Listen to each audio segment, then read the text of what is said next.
নয়, বরং আল্লাহ সুবহানাহু ওয়া তাআলা কোরআন মাজিদে বলছেন এই 12 মাসের গণনা আল্লাহর নিকটে। তন্মধ্যে আরবাআতুন হুরুম, 4টি মাস হচ্ছে হারাম মাস।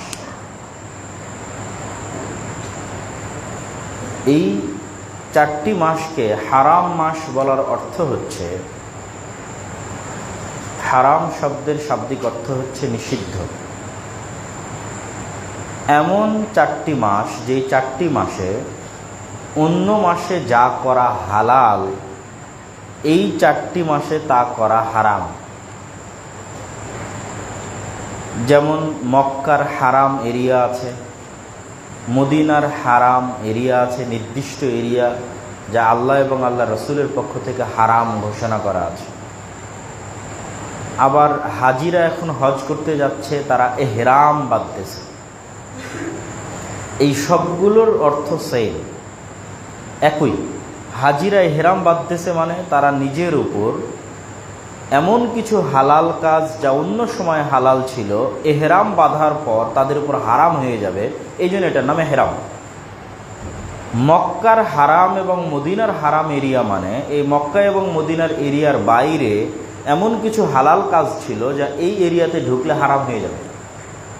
ঠিক 4টি হারাম মাস মানে এই 4টি মাসের বাইরে এমন কিছু কাজ হালাল ছিল যা এই 4টি মাস আসলে হারাম হয়ে যাবে। তো এই 4টি মাসে কি হারাম হবে? 1 নম্বরে হারাম হবে যুদ্ধ বিগ্রহ। এহরাম বাঁধলে এই যুদ্ধ বিগ্রহ অন্য সব মাসে হালাল। আর এই 4 মাসে হারাম মানে মুসলমানেরা নিজে থেকে যুদ্ধ এই 4 মাসে শুরু করতে পারবে না। তবে যদি তাদের উপর চাপিয়ে দেওয়া হয় তাহলে বাধ্যতামূলক অবস্থায় তারা কন্টিনিউ করবে। কিন্তু মুসলিম দেশ, মুসলিম কান্ট্রি, ইসলামী খেলাফা নিজে থেকে এই 4 মাসে যুদ্ধ শুরু করবে না। এই 4 মাসে যুদ্ধ বিগ্রহ হারাম, যা অন্য মাসে হালাল। হাজিরা এহরাম করলে অন্য সময় কি হালাল আর তাদের জন্য হারাম? যেমন নিজের নখ কাটা, চুল কাটা, বিবাহের প্রস্তাব দেওয়া, স্ত্রীর সাথে সাংসারিক জীবনে যাওয়া, এই জাতীয় অসংখ্য কাজ আছে যা স্বাভাবিক জীবনে হালাল, কিন্তু এহরামের কাপড় পরিধান করার পর তা হারাম, এই জন্য ওটা এহরাম। আবার মক্কা এবং মদিনার হারাম এরিয়ার মধ্যে প্রবেশ করলে কি হারাম? বাহিরে একটা গাছ কাটা হালাল, একটা পাখিকে শিকার করা হালাল, কিন্তু মক্কা এবং মদিনার এরিয়ার মধ্যে বিনা প্রয়োজনে কোনো গাছ কাটা, কোনো পাখিকে শিকার করা, যেগুলো বাইরে হালাল ছিল কিন্তু এই এরিয়ার মধ্যে হারাম। এবং এই হারাম শব্দের সাথে সম্মানও যুক্ত আছে, যে এই জায়গা, এই এরিয়া, এই মাস এবং এই কাজের সম্মানে এই জিনিসগুলো হারাম।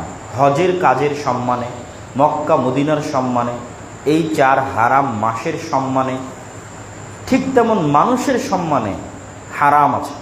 আল্লাহ নবী হারাম শব্দ ব্যবহার করেছেন, যে হারামুন আলাইকুম। মানুষের 3টা জিনিস অপর মানুষের উপর হারাম, নিষিদ্ধ। মানুষের মান সম্মান হারাম, মানুষের টাকা পয়সা হারাম, মানুষের জীবন, আত্মা, রূহ হারাম। তথা অপর মানুষের মান সম্মানে আঘাত দিতে পারবে না, গীবত, অপবাদ, পরনিন্দার মাধ্যমে।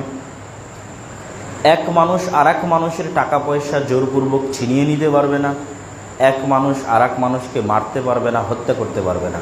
কেমন হারাম? রাসূল সাল্লাল্লাহু আলাইহি সাল্লাম বলছেন এই মক্কা শহর যেমন হারাম, এই 4 মাস যেমন হারাম তেমন হারাম। হাদিসের ভাষা, কাহুরমাতে ইয়াউমিকুম হাদা কাহুরমাতে বালাদিকুম হাদা কাহুরমাতে শাহরিকুম হাদা। আজকের দিন যেমন হারাম, আজকের এই মাস, যে মাসে আমি আজকে এখানে বক্তব্য দিচ্ছি, এই মাস যেমন হারাম, আজকের এই শহর মক্কানগরী, এই মক্কানগরী যেমন হারাম। এক মানুষের রক্ত, এক মানুষের ইজ্জত সম্মান এবং এক মানুষের টাকা পয়সা আর এক মানুষের উপর অনুরূপী হারাম। তাহলে মোটামুটি এই হারাম 4টি মাসের কনসেপ্ট আমাদের কাছে পরিষ্কার। তাহলে এই 4টা হারাম মাস কি কি? পরপর 3 মাস, যুলকাআদা, যুলহিজ্জাহ এবং মুহররম, পরপর 3 মাস। আর ভিন্নভাবে রজব, ওটা এর সাথে পরপর নয়। আর এই তিনটা পরপর, এই তিনটা পরপর কী জন্য? আর এক্স্যাক্টলি যুদ্ধ বিগ্রহ কী জন্য নিষিদ্ধ? কেননা এই 3 মাসে একজন হাজিকে তার দেশ থেকে সফর করে হজ সম্পূর্ণ করে তার দেশে পুনরায় নিরাপদে ফিরে যেতে ন্যূনতম 3 মাস লাগবে। এই জন্য এই 3 মাসে কোনো মুসলিম দেশ, কোনো মুসলিম খলিফা নিজে থেকে যুদ্ধ শুরু করতে পারবে না যেন হাজিদের হজ করতে বাধাগ্রস্ত না হয়। এই জন্য এই 3টা মাস হারাম, যুদ্ধ বিগ্রহ নিষিদ্ধ এই 3 মাসে, শুধু হজ ব্যবস্থাকে নিরাপদ করার জন্য। তবে মুসলমানদের উপর কেউ জোরপূর্বক যুদ্ধ চাপিয়ে দিলে সে কন্টিনিউ করবে। তাহলে জুলহজ মাসে আমরা হজ করতেছি, তার আগের মাস জুলকাআদাতে আমরা হজের জন্য রওনা দিব, আর তারপরের মুহররম মাসে আমরা হজ থেকে ফিরে আসব। যদিও এখনকার বিমানের যুগে হয়তো এত লম্বা সময় লাগবে না, কিন্তু স্বাভাবিক সময়কে আমরা কল্পনা করে এই 3 মাসকে হারাম এবং নিষিদ্ধ ঘোষণা করা আছে। আর ভিন্নভাবে রজবকে নিষিদ্ধ ঘোষণা করা আছে। পরবর্তীতে কখনো যদি মানুষ শুধু ওমরা করার জন্য মক্কায় আসতে চায়, তাহলে সেই মাসকে ব্যবহার করবে। সেই মাসে ইসলামী শাসন ব্যবস্থা থাকলে ঘোষণা দিয়ে যুদ্ধ বন্ধ করা হয় যে গোটা দেশ, রাস্তাঘাট সব কিছু নিরাপদ, ওমরাকারীরা তোমরা আসো, মক্কা থেকে ওমরা করে ফিরে যাও রজব মাসে। এই গেল মোটামুটি হারাম মাসের কনসেপ্ট। এই হারাম 4টি মাসের মর্যাদা আরও বিভিন্নভাবে আছে। তার মধ্যে যেহেতু এই পুরো 4টি মাসকে হারামই করা হয়েছে মক্কা কেন্দ্রিক, হজ কেন্দ্রিক, এবং এই হজটা আমরা সম্পূর্ণ করি জুলহজ মাসে এবং জুলহজ মাসের প্রথম 10 দিনে। এবং জুলহজ মাসের এই প্রথম 10 দিন পৃথিবীর সর্বশ্রেষ্ঠ 10 দিন, পৃথিবীর সর্বশ্রেষ্ঠ 10 রাত রমাজানের শেষ 10 রাত। কিন্তু দিন হিসেবে রমাজানের দিনের চাইতেও শ্রেষ্ঠ দিন জুলহজ মাসের 10 দিন। দিন হিসেবে রমাজানের দিনের চাইতেও শ্রেষ্ঠ দিন জুলহজ মাসের 10 দিন। এই 10 দিনের মধ্যে সর্বশ্রেষ্ঠ দিন হচ্ছে আরাফার দিন। আর এই 10 দিনের মধ্যে সবচেয়ে মহান মর্যাদামণ্ডিত দিন হচ্ছে ঈদুল আজহার দিন। আর এই 10 দিনে পৃথিবীর সবচেয়ে বড় একটি ইবাদত বাস্তবায়ন করা হয়, সেটি হচ্ছে হজ, যা এই 10 দিনের মধ্যে বাস্তবায়ন করা হয়। এই 10 দিনের মধ্যে পৃথিবীর আরও একটি বড় ইবাদত বাস্তবায়ন করা হয়, তা হচ্ছে আল্লাহর সন্তুষ্টির জন্য কুরবানি। এই জন্য এই 10 দিন পৃথিবীর সর্বশ্রেষ্ঠ 10 দিন।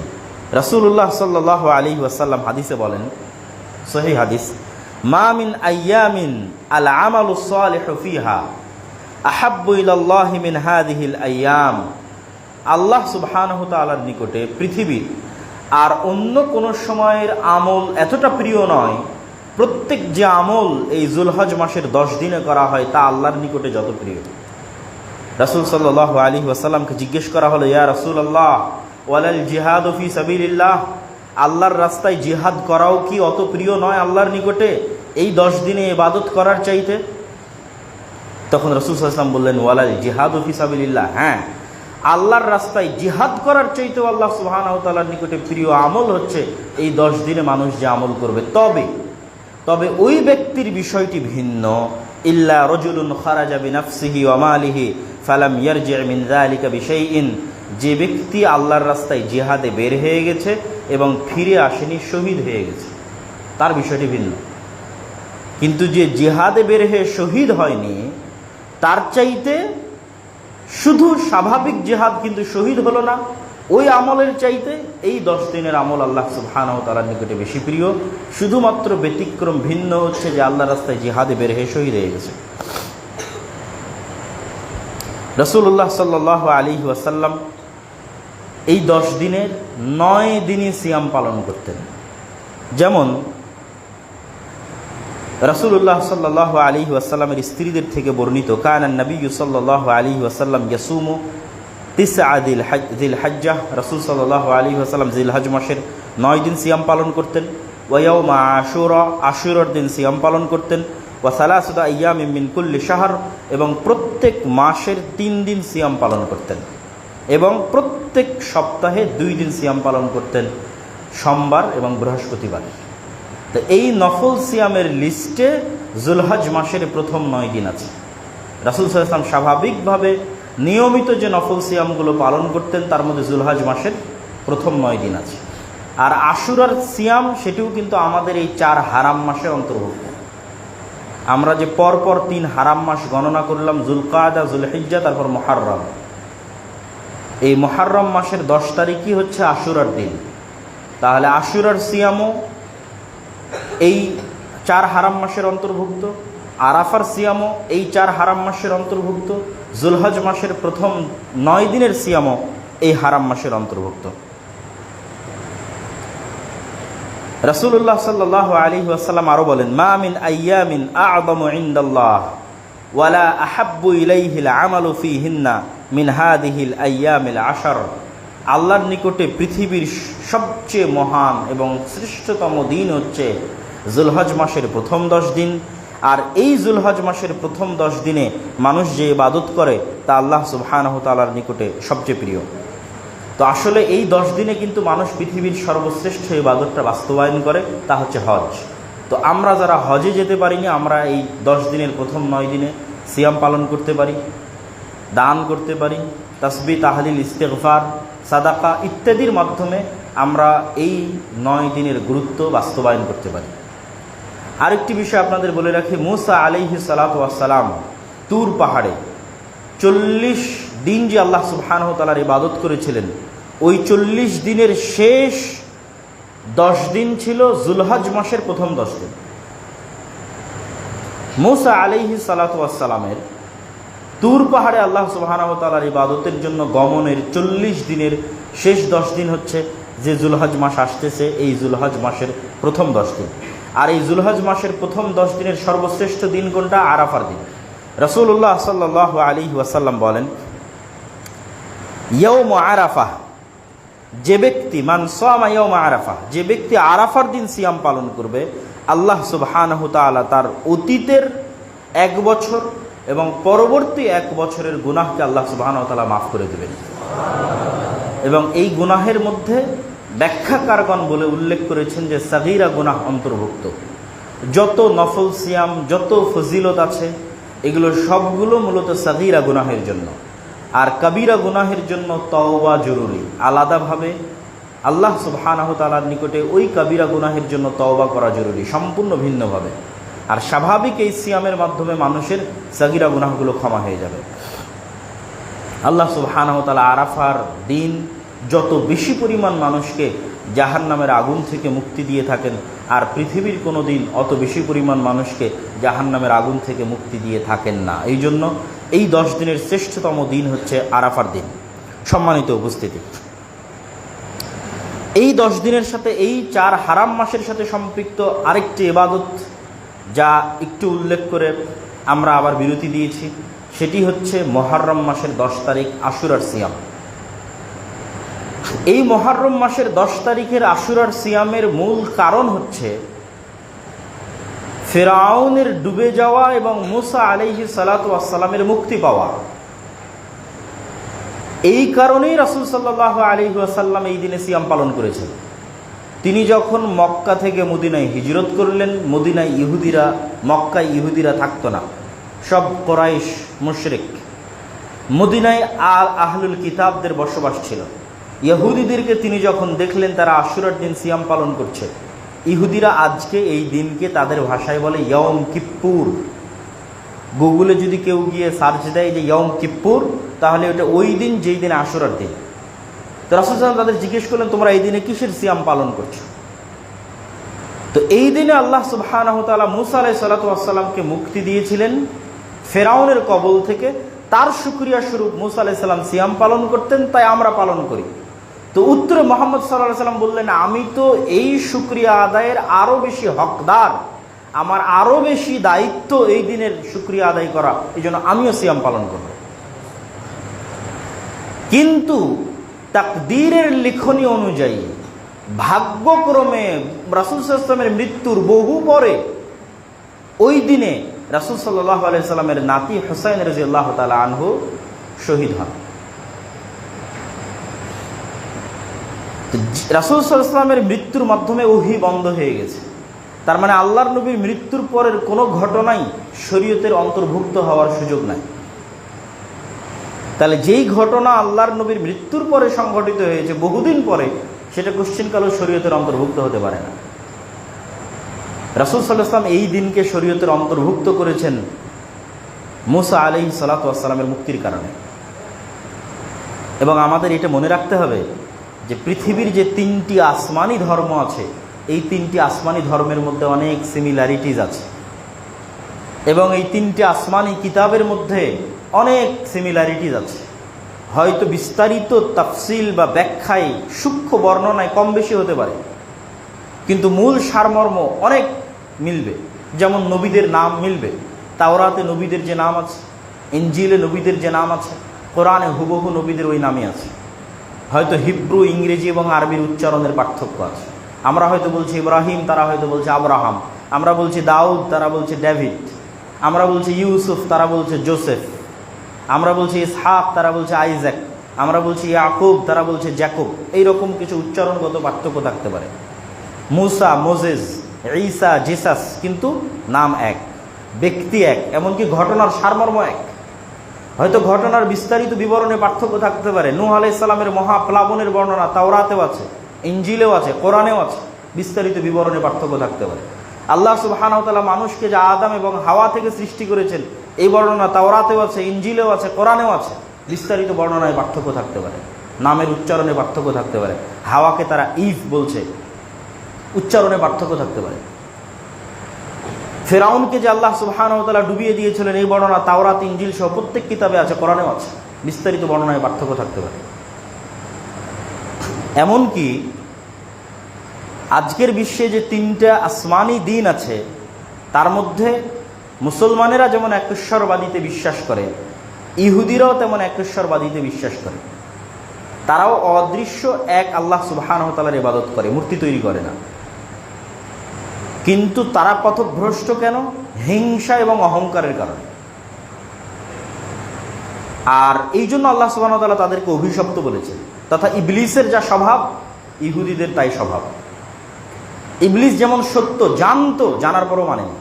ইহুদিরা তেমন সত্য জানে, জানার পরও স্বীকার করে না, স্বীকৃতি দেয় না।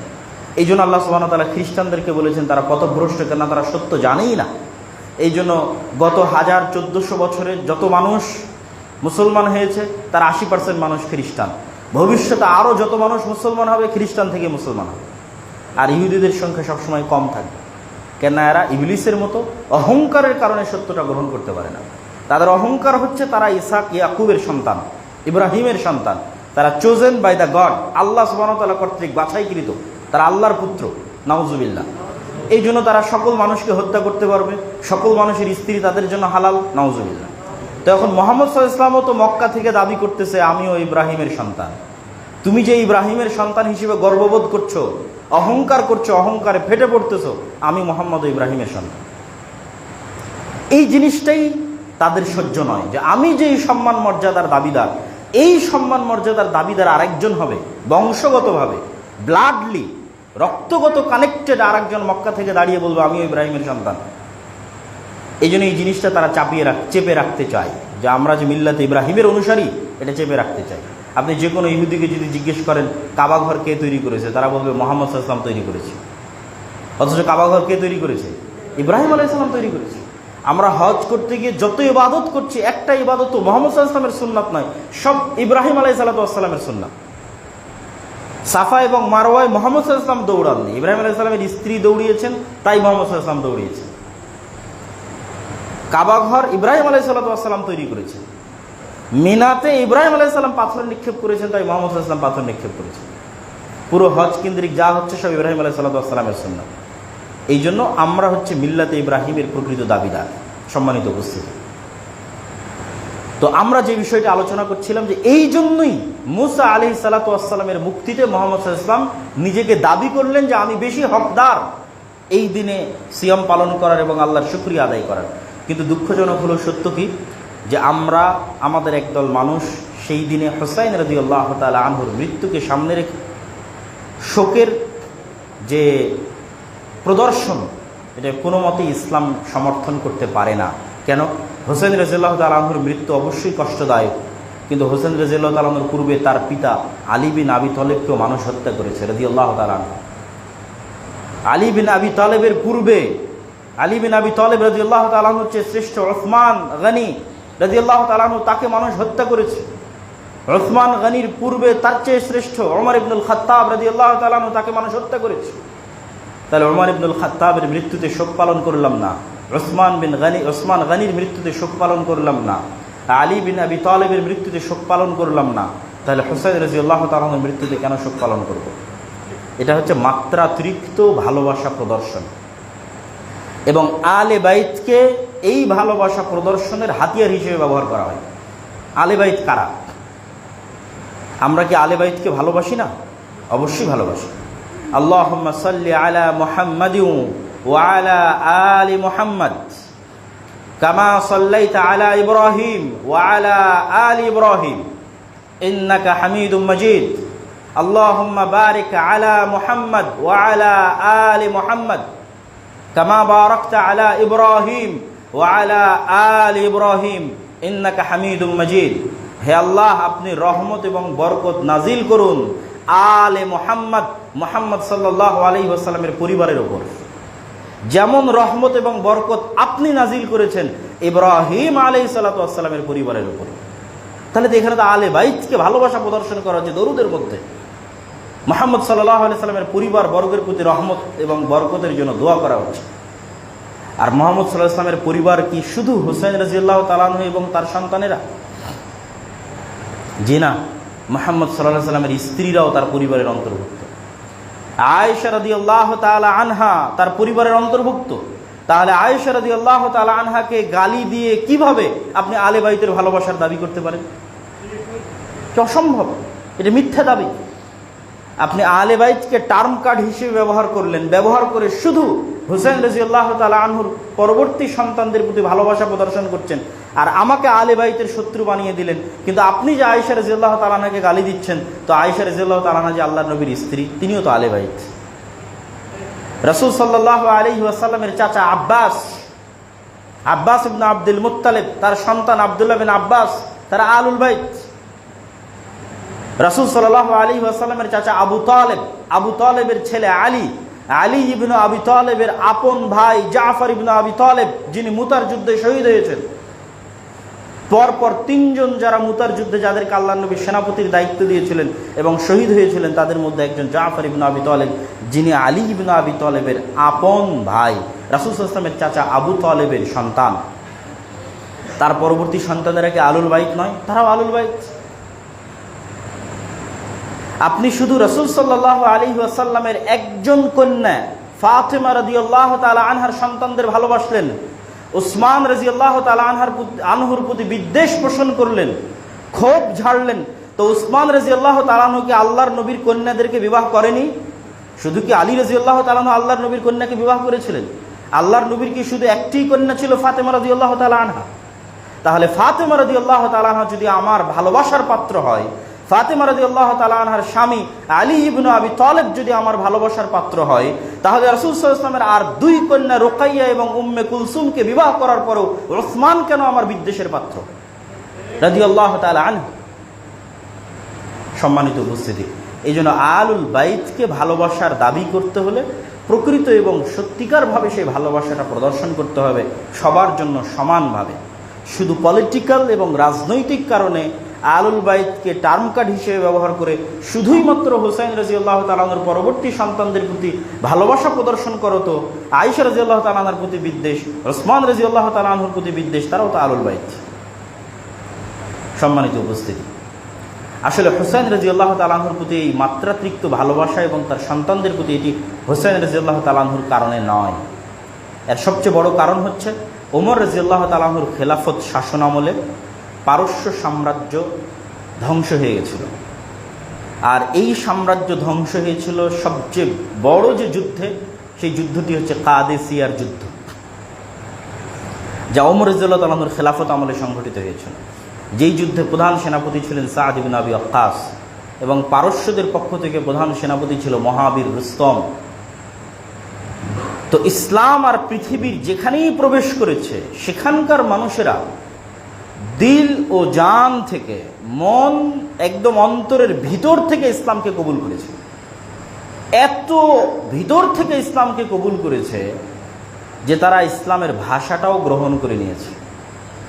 মক্কা থেকে তেহরানের দূরত্ব যত, মক্কা থেকে কর্ডোভা এবং গ্রানাডার দূরত্ব তার চেয়ে অনেক বেশি। কিন্তু স্পেনে যখন ইসলাম প্রবেশ করেছে, স্পেনের মানুষ তাদের ভাষা, তাদের সংস্কৃতি বাদ দিয়ে ইসলামের ভাষা এবং ইসলামের সংস্কৃতি গ্রহণ করে নিয়েছে।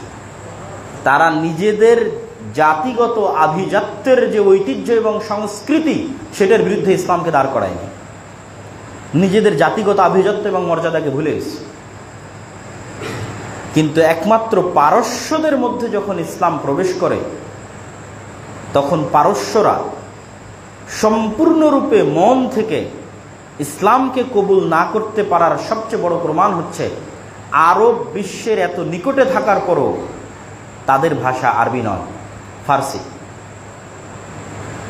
এবং তারা এখনো নিজেদের ইতিহাস এবং ঐতিহ্যকে ওই ইসলাম আসার পূর্বের যে পারস্য সাম্রাজ্যের ইতিহাস এবং ঐতিহ্য ছিল ওইটার সাথে কানেক্ট করে। আমি উদাহরণ দিলে আপনাদের জন্য বুঝতে সুবিধা হবে যে আমরা বাঙালি বাংলাদেশি, অসংখ্য বাঙালি বাংলাদেশিকে পাবেন যারা ইসলামের বিপরীতে স্বাভাবিক বাঙালি সমাজের যে ইতিহাস ঐতিহ্যগুলো ছিল সেগুলোকে ইসলামের বিপরীতে দাঁড় করিয়ে দেয়। যেমন পহেলা বৈশাখ, কথার কথা যে হতে পারে যে পহেলা বৈশাখে বা বাঙালিদের এরকম কিছু পার্বণ ছিল, কিছু এরকম আনন্দ উৎসবের দিন ছিল বাঙালিদের ইতিহাস এবং ঐতিহ্যের মধ্যে। তা আপনি বাঙালিদের সেপারেট ভিন্ন ইতিহাস ঐতিহ্যকে নিয়ে যখন গর্ববোধ করবেন এবং সেটাকে ইসলামের বিপরীতে দাঁড় করিয়ে দিবেন, এটা শুধু আজ বাংলাদেশে হচ্ছে, ইরানে হচ্ছে তা নয়, এটা এখন আরব কান্ট্রিগুলোতেও হচ্ছে। সৌদি আরবেও এমন কিছু সেকুলার মানুষের জন্ম হয়েছে, এটা তুরস্কেও ঘটেছিল। এমন কিছু সেকুলার মানুষের জন্ম হয়েছে যারা ইসলামের আদর্শ এবং সংস্কৃতির বিপরীতে গিয়ে ওই জাহেলি যুগের যে আরব সংস্কৃতিগুলো ছিল, আমরা আরব, ওইটা আমাদের সংস্কৃতি, ওইটাকে নিয়ে এসে ইসলামের বিপরীতে দাঁড় করিয়ে দিচ্ছে। আসসালামু আলাইকুম কেন বলতে হবে? এটা তো মোহাম্মদ সাল্লাল্লাহু আলাইহি ওয়াসাল্লামের নিয়ে আসা ভাষা। আমাদের আরবদের সংস্কৃতি ছিল হাজার হাজার বছরের, যে আমরা সাবাহ আল খায়ের, সাবাহ আন নূর বলবো। তো কোন আরবদের সংস্কৃতি? ইসলাম আসার পূর্বেও তো আরবরা ছিল, তাদের সংস্কৃতি। একই ঘটনা তুরস্কেও ঘটেছিল ইসলামের খেলাফত ধ্বংস করার জন্য, যে একদল উচ্চ শিক্ষিত তুরস্কের নাগরিক যারা ফরাসি দার্শনিকদের দর্শন কর্তৃক প্রভাবিত হয়ে যে আমাদের তুর্কের যে ইতিহাস এবং ঐতিহ্য আছে, রোমানদের যে ইতিহাস এবং ঐতিহ্য আছে, আমরা কেন আরবি ভাষা ব্যবহার করব? কেন তুরস্কের ভাষা ব্যবহার হবে না তুরস্কে? এভাবেই কিন্তু ইসলামী খেলাফতের পতন হয়। তো এই জিনিসটা অস্বাভাবিক কিছু নয় যে আমি এটা শুধু পারস্যদের ওপর চাপিয়ে দিচ্ছি, ইরানের ওপর চাপিয়ে দিচ্ছি, এরকম না। এটা অস্বাভাবিক কিছু নয়, হতেই পারে। কিন্তু এইটা কখনোই প্রমাণ বহন করে না যে আপনি পরিপূর্ণ ইসলামে প্রবেশ করেছেন। উদখুলু ফিস-সিলমি কাফা, আপনাকে পরিপূর্ণরূপে অন্তরের অন্তরস্থল থেকে পরিপূর্ণরূপে ইসলামে প্রবেশ করতে হবে। তো ওই পারস্যদের যে পরাজয়, এই পরাজয় এবং সাম্রাজ্যের ধূলিসাৎ এটা সংঘটিত হয়েছিল ওমর রাদিয়াল্লাহু তাআলা আনহুর শাসনামলে। এই জন্য তাদের সবচেয়ে বড় শত্রু হচ্ছে ওমর ইবনুল খাত্তাব রাদিয়াল্লাহু তাআলা আনহু। তারা অন্তরে লালন করে, ওমর রাদিয়াল্লাহু তাআলা আনহুকে একজন শত্রু হিসেবে লালন করে। আপনি সাদ ইবনে আবি ওয়াক্কাসের নামে লালন করে, ওমর রাদিয়াল্লাহু তাআলা আনহুকে একজন শত্রু হিসেবে লালন করে। আপনি সাদ ইবনে আবি ওয়াক্কাসের নামে কোনো বিমানবন্দর, এয়ারপোর্ট না পেলেও অবশ্যই মহাবীর রুস্তমের নামে অনেক কিছু পাবেন। কিন্তু সাদ ইবনে আবি ওয়াক্কাস ছিলেন ইসলামের পক্ষের প্রধান সেনাপতি, আর পারস্যের পক্ষের প্রধান সেনাপতি ছিল রুস্তম, যেই যুদ্ধে তারা পরাজিত হয়। কাদিসিয়ার যুদ্ধে তাদের পরাজয় ঘটে। আর স্পেসিফিক্যালি হুসাইন রাদিয়াল্লাহু তাআলা আনহুকে ভালোবাসার পিছনে কারণ হচ্ছে পারস্যের ওই যুদ্ধে বিজয়ের পর, কেননা দাস এবং দাসীর যে প্রথা, এই প্রথাটা যুদ্ধের সাথেই সম্পৃক্ত। ইসলামে কোনো স্বাধীন মানুষকে স্বাভাবিকভাবে দাস দাসীতে পরিণত করা হারাম, এবং অতীত থেকে চলে আসা দাস দাসীকে বিভিন্ন গুনাহের কাফফারার মাধ্যমে, মুক্তি দেওয়ার মাধ্যমে ইসলাম দাস দাসী প্রথাকে কমানোর চেষ্টা করেছে। কিন্তু একমাত্র একটি সূরাত দাসীর বাকি আছে, সেটি হচ্ছে যুদ্ধ অবস্থায়। যখনই কোনো দারুল কুফরের সাথে দারুল ইসলামের যুদ্ধ হবে, তখন যুদ্ধের মাঠে যারা বন্দী হবে তাদের বিষয়ে সিদ্ধান্ত নেওয়ার স্বাধীনতা ইসলামী রাষ্ট্রের থাকবে। চাইলে তাদেরকে মুক্ত করে দিতে পারে, চাইলে তাদেরকে দাস এবং দাসীতে পরিণত করতে পারে, যুদ্ধক্ষেত্রে যারা বন্দী হবে। তো এই যুদ্ধক্ষেত্রে বিজয়ের পর পারস্যের রাজার কন্যাও বন্দিনী হিসেবে ইসলামী খেলাফতে আসে এবং ওমর রাদিয়াল্লাহু তাআলা আনহু নিজ সিদ্ধান্ত বলে সেই কন্যাকে হুসাইন রাদিয়াল্লাহু তাআলা আনহুর নিকটে পাঠিয়ে দেন এবং পরবর্তীতে হুসাইন রাদিয়াল্লাহু তাআলা আনহুর সাথে পারস্যের সেই কন্যার বিবাহ হয়। তার সম্মানের কারণেই, পারস্যের রাজকন্যার সম্মানের কারণেই ওমর রাদিয়াল্লাহু তাআলা আনহু হুসাইন রাদিয়াল্লাহু তাআলা আনহুকে চয়ন করেন তার সম্মান রক্ষার জন্য। ফলত তারা একটা কানেকশন পেয়ে গেল যে আমাদের যেই রাজা বা এই যে রাজত্বের পতন হলো, সেই রাজত্বের কন্যা মুহাম্মদ সাল্লাল্লাহু আলাইহি ওয়াসাল্লামের নাতির স্ত্রী। কোন নাতি? হুসাইন রাদিয়াল্লাহু তাআলা। অতএব এটাকেই পলিটিক্যাল এবং এটাকেই মেন্টালি, সাইকোলজিক্যালি কিভাবে এটার প্রচার করা যায় এবং এটার প্রচারের উপর ভিত্তি করে আর বাকিদেরকে দুশমন এবং শত্রু বানানো যায়, এই যে এক আকিদার এক ভয়ঙ্কর খেলা, সেটা শুরু হয়। এবং এই ভয়ঙ্কর খেলাটার শুরু হয় আলী রাদিয়াল্লাহু তাআলা আনহুর জীবদ্দশাতে। উসমান রাদিয়াল্লাহু তাআলা আনহুর মৃত্যুর মাধ্যমে ইসলামে ফিতনার দরজা উন্মুক্ত হয়। উসমান রাদিয়াল্লাহু তাআলা আনহুকে কোরআন পাঠরত অবস্থায় হত্যা করা হয় এবং তার মৃত্যুর পরে এই ফিতনার দরজা উন্মুক্ত হয়। একদল মানুষ খারিজি হয়ে যায়, একদল মানুষ শিয়া হয়ে যায়, রাফিজি হয়ে যায়। আর এই দুশমনিটা অব্যাহত থাকে মুআবিয়া রাদিয়াল্লাহু তাআলা আনহু এবং তার পরবর্তী বংশধরের বিরুদ্ধে। কি জন্য? মুআবিয়া রাদিয়াল্লাহু তাআলা আনহু ওমর রাদিয়াল্লাহু তাআলা আনহুর শাসন আমল থেকেই সিরিয়ার গভর্নর, উসমান রাদিয়াল্লাহু তাআলা আনহুর শাসন আমলেও গভর্নর, আলী রাদিয়াল্লাহু তাআলা আনহুর শাসন আমলেও গভর্নর। ফলত সিরিয়ার মানুষের একটা ভালোবাসা মুআবিয়া রাদিয়াল্লাহু তাআলা আনহুর প্রতি সেই কালেও ছিল, আজও আছে। তাদের এই ভালোবাসাটা আবার অনেক সময় মাত্রাতিরিক্ত হয়ে যায়। তারা তখন আবার এই ভালোবাসার কারণে আলী রাদিয়াল্লাহু তাআলা আনহু এবং তাদের পরবর্তী বংশধরকে শত্রু মনে করে। এই গ্রুপকে বলা হয় নাসিবি। আর যারা আবার আলী রাদিয়াল্লাহু তাআলা আনহু এবং তার সন্তানদের ভালোবাসার কারণে মুআবিয়া রাদিয়াল্লাহু তাআলা আনহু এবং তার পরবর্তী বংশধরদেরকে শত্রু মনে করে, তাদেরকে বলা হয় শিয়া বা রাফিজি। আহলুস সুন্নাত ওয়াল জামাতের কোনোটাই হওয়া উচিত নয়। কেননা আলী রাদিয়াল্লাহু তাআলা আনহু নিজেও সাহাবী, মুআবিয়া রাদিয়াল্লাহু তাআলা আনহু নিজেও সাহাবী এবং মুআবিয়া রাদিয়াল্লাহু তাআলা আনহু আর এক সাহাবীর সন্তান, মুআবিয়া ইবনে আবি সুফিয়ান। আবু সুফিয়ান রাদিয়াল্লাহু তাআলা আনহু সাহাবী, তার সন্তান, এবং তারাও কুরাইশ বংশের অন্তর্ভুক্ত। আব্দে মানাফের এক সন্তানের বংশধর হচ্ছে আমার নবী মুহাম্মদ সাল্লাল্লাহু আলাইহি ওয়াসাল্লাম, আর আব্দে মানাফের আর এক সন্তানের বংশধর হচ্ছে আবু সুফিয়ান, তার সন্তান মুআবিয়া, তার সন্তান ইয়াজিদ। এবং আবু সুফিয়ান রাদিয়াল্লাহু তাআলা আনহুর কন্যাকে রাসূল সাল্লাল্লাহু আলাইহি ওয়াসাল্লাম বিবাহ করেছিলেন। সম্মানিত উপস্থিতি, এই জন্য কাউর শত্রু বানানো, সাহাবীদের মধ্যে কোনো সাহাবীর শত্রু বানানো, এটা কখনোই আহলুস সুন্নাত ওয়াল জামাতের মানহাজ বা আকীদা বা বিশ্বাস হতে পারে না। মুআবিয়া রাদিয়াল্লাহু তাআলা আনহুর একটা সিজদা যা তিনি রাসূল সাল্লাল্লাহু আলাইহি ওয়াসাল্লামের সাথে দিয়েছেন, তা আমার সারা জীবনের আমলের চেয়ে আল্লাহর নিকটে প্রিয় হতে পারে। এবং আমার এই বক্তব্যের একদম শেষের দিকে এসে আমি এতটুকু সারমর্ম আপনাদের সামনে বলে যাই যে আজকের আপনি খ্রিস্টানদের যে কোনো প্রতিষ্ঠান দেখবেন, এই প্রতিষ্ঠানগুলো তারা কাদের সম্মানে, কাদের নামে নামকরণ করছে।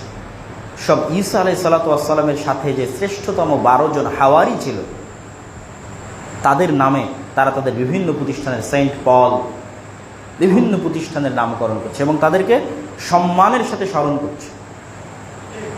ইহুদিরা মুসা আলাইহিস সালাতু ওয়াস সালাম এবং তার সাথে যারা ছিল, তার সহকারী, সহযোগী, তাদেরকে সম্মান এবং ভালোবাসার সাথে স্মরণ করছে। আর আমরা যদি মুসলমান হিসেবে তাদেরকেই পৃথিবীর সবচেয়ে খারাপ বানিয়ে দিই, পৃথিবীর সবচেয়ে নিকৃষ্ট, জঘন্য বানিয়ে দিই, যারা রাসূল সাল্লাল্লাহু আলাইহি ওয়াসাল্লামের সাথে সকাল সন্ধ্যা উঠা বসা করতেন, যারা রাসূল সাল্লাল্লাহু আলাইহি ওয়াসাল্লামের স্ত্রী ছিলেন, যারা রাসূল সাল্লাল্লাহু আলাইহি ওয়াসাল্লামের জামাই ছিলেন, যারা রাসূল সাল্লাল্লাহু আলাইহি ওয়াসাল্লামের শ্বশুর ছিলেন, যাদের সাথে থাকতেন, উঠতেন, বসতেন, খেতেন, বিছানায় শুইতেন, তাদেরকে আমরা বানিয়ে দিলাম পৃথিবীর সবচেয়ে নিকৃষ্ট মানুষ। তাহলে আমরা তো ইহুদি খ্রিস্টানদের চেয়ে তো খারাপ হয়ে গেলাম। ইহুদি খ্রিস্টানরা অন্তত তাদের নবীর সাথে যারা ছিল তাদের অন্তত সম্মানটা রক্ষা করেছে। আর যেখানে রাসূল সাল্লাল্লাহু আলাইহি ওয়াসাল্লাম যখনই কোনো হাদিস বলেন, পৃথিবীর যে কোনো হাদিস আপনি খুলে দেখবেন, যে কোনো ঘটনা রাসূল সাল্লাল্লাহু আলাইহি ওয়াসাল্লাম বর্ণনা করছে হাদিসের পাতায়, যে কোনো ঘটনা, তাহলে ওর সাথে দুইজনের নাম থাকবে। যেমন এমনি একটা ঘটনা যে আল্লাহ নবী ওখানে যাচ্ছেন, আল্লাহ নবী আজ এখানে আসলেন, আল্লাহ নবী আজ ওখানে খেতে গেলেন, আল্লাহ নবী আজ ওখানে বসলেন, তো তার সাথে আর দুইজনের নাম থাকবে, দাখালা মুহাম্মদ ও আবু বকর ও ওমর রাদিয়াল্লাহু তাআলা আনহু। আজ আমার বাড়িতে আল্লাহর নবী, আবু বকর এবং ওমর এসেছিলেন। যে কোনো হাদিসের পৃষ্ঠার পর পৃষ্ঠা আপনি পড়তে থাকবেন, তো রাসূল সাল্লাল্লাহু আলাইহি ওয়াসাল্লামের সাথে কখনোই এরকম পাবেন না যখন তারা দুইজন নাই। তথা রাসূল সাল্লাল্লাহু আলাইহি ওয়াসাল্লাম যখন মক্কা থেকে মদিনায় হিজরত করছেন, তখনও রাসূল সাল্লাল্লাহু আলাইহি ওয়াসাল্লামের একমাত্র সঙ্গী হচ্ছে আবু বকর রাদিয়াল্লাহু তাআলা আনহু। তাহলে সেই আবু বকর রাদিয়াল্লাহু তাআলা আনহু, সেই ওমর রাদিয়াল্লাহু তাআলা আনহুকে শত্রু বানিয়ে আমরা কখনোই এটা দাবি করতে পারি না যে আমরা সঠিক ইসলামের অনুসারী আছি, এটা অসম্ভব। তো আল্লাহ সুবহানাহু ওয়া তাআলা আমাদেরকে এই যে 4টি হারাম মাস, পুরো বক্তব্যের যদি আমি আপনাদের সামনে সারমর্ম করতে চাই, তাহলে আমরা যে মাসে অবস্থান করছি, যে মাস আসবে, তারপরের মাস, এই 4টি মাস, এই 3টি মাস হারাম, আর আলাদাভাবে রজব মাস হারাম। এই হারাম মাসগুলোর মধ্যে মর্যাদা এবং সম্মানের কারণে হারাম করা হয়েছে। মানুষ যেন মক্কায় হজ করতে যেতে পারে, এই কারণে হারাম করা হয়েছে। এর মধ্যে বড় বড় ইবাদত কি সংঘটিত হয়? হজ সংঘটিত হয়। এবং জিলহজ মাসের প্রথম 10 দিন পৃথিবীর শ্রেষ্ঠতম 10 দিন, তার মধ্যে বড় ইবাদত কি? আরাফার দিনের সিয়াম পালন করা, হজ পালন করা, কুরবানি দেওয়া, এগুলো হচ্ছে বড় ইবাদত। এবং এর অধিকাংশই হচ্ছে ইব্রাহিম আলাইহিস সালাতু ওয়াস সালামের সুন্নাত। আমরা মিল্লাতে ইব্রাহিমের দাবিদার হিসেবে সেটা পালন করি।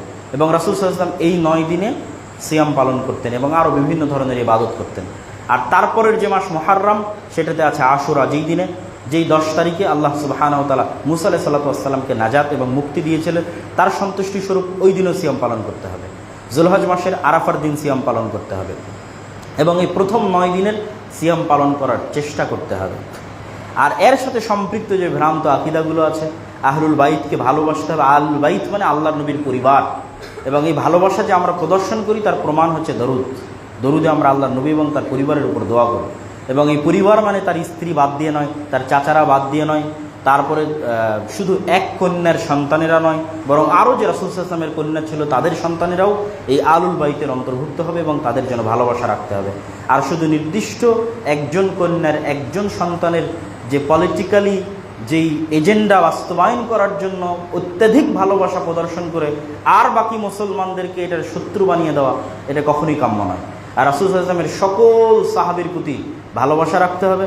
কারো প্রতি বিদ্বেষ এবং হিংসা এবং রাগ অন্তরে পোষণ করলে সে কখনোই প্রকৃত মুমিন হতে পারবে না। এই জন্য নাম দেওয়া হয়েছে আহলুস সুন্নাতি ওয়াল জামাআহ। জামা মানে জামাআতুস সাহাবা, যারা সুন্নাত বা হাদিসের অনুসরণ করে এবং রাসূল সাল্লাল্লাহু আলাইহি ওয়াসাল্লামের সাহাবীদের প্রতি ভালোবাসা রাখে, তারাই সঠিক পথের অনুসারী। যেমন ইহুদিরা তাদের নবী মুসা আলাইহিস সালাতু ওয়াস সালামের সঙ্গী সাথীদের প্রতি ভালোবাসা রাখে, খ্রিস্টানরা যেমন তাদের নবী ঈসা আলাইহিস সালাম এবং তার সঙ্গী সাথীদের প্রতি ভালোবাসা রাখে। প্রকৃত মুসলিম সেই যে মুহাম্মদ সাল্লাল্লাহু আলাইহি ওয়াসাল্লাম এবং তার সাথে 24 ঘন্টা সকাল সন্ধ্যা বসবাসকারী আবু বকর, ওমর, ওসমান, আলী রাদিয়াল্লাহু তাআলা আনহুম আজমাইন এবং মুআবিয়া, আবু সুফিয়ান রাদিয়াল্লাহু তাআলা আনহুম আজমাইন এবং তাদের বংশধর এবং আরও যারা সাহাবী আছে, তাদের সকলের প্রতি ভালোবাসা প্রদর্শন করে, তারাই প্রকৃত মুসলিম। আর এদের কারো প্রতি পলিটিক্যাল কারণে, পলিটিক্যাল কোনো এজেন্ডা বাস্তবায়ন করার কারণে বিদ্বেষ পোষণ করা কখনোই সঠিক আকীদা এবং সঠিক আমলের অংশ হতে পারে না, প্রকৃত মুসলিমের পরিচয়ের অংশ হতে পারে না। আল্লাহ সুবহানাহু ওয়া তাআলা আমাদেরকে আজকের আলোচনা থেকে সঠিকটা বুঝার, আমল করার এবং পালন করার তৌফিক দান করুক। আল্লাহুম্মা আমিন।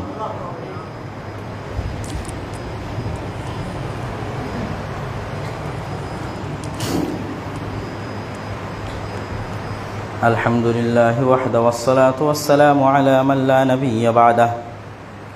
يا أيها الذين آمنوا صلوا عليه وسلموا تسليما. اللهم صل على محمد وعلى آل محمد كما صليت على إبراهيم وعلى آل إبراهيم إنك حميد مجيد. اللهم بارك على محمد وعلى آل محمد كما باركت على إبراهيم وعلى آل إبراهيم إنك حميد مجيد. ربنا ظلمنا أنفسنا وإن لم تغفر لنا وترحمنا لنكونن من الخاسرين.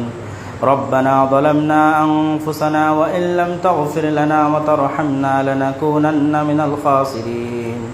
ربنا ظلمنا أنفسنا وإن لم تغفر لنا وترحمنا لنكونن من الخاسرين ربنا آتنا في الدنيا حسنة وفي الآخرة حسنة وقنا عذاب النار ربنا آتنا في الدنيا حسنة وفي الآخرة حسنة وقنا عذاب النار ربنا آتنا في الدنيا حسنة وفي الآخرة حسنة وقنا عذاب النار رب ارحمهما كما ربياني صغيرا رب ارحمهما كما ربياني صغيرا رب ارحمهما كما ربياني صغيرا رب ارحمهما كما ربياني صغيرا رب ارحمهما كما ربياني صغيرا اللهم انصر المسلمين المظلومين المؤمنين المجاهدين في فلسطين